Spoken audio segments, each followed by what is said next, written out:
All right. Now, something I wanted to get into that has been in conversation on social media quite a bit, I think, over the past week is about Bernice Burgos. If you're not sure who Bernice Burgos is, she is an Instagram model, influencer. She has her own pajama line. She used to do videos. And she also, at one point in time, was a bartender in New York in one of the gentlemen's clubs. I know we call them strip clubs, but gentlemen's clubs sounds so much classier. Don't you agree? So, anyway, in an interview, she said that, oh, and Bernice also used to date Drake. She used to date Jaylen Brown of the Boston Celtics. And in an interview recently, she mentioned that there was one night where she made $30,000 in a night. And there's been a lot of debate back and forth whether that's possible, if she's putting extras on it. How does this happen?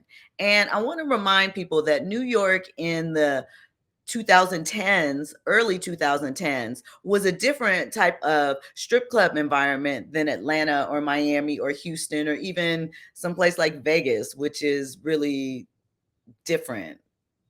At any rate, I think that was the height of the scammer movement, and I definitely think that it was possible. At that time, Bernice and I think the other girl's name is Gracie. She was on Wild and Out. They were like the attraction more so than the dancers in the place. So people were coming and spending money and competing. So I can believe that that is totally possible. You know, even I forgot to mention DC as far as because wasn't Stadium is in DC, right?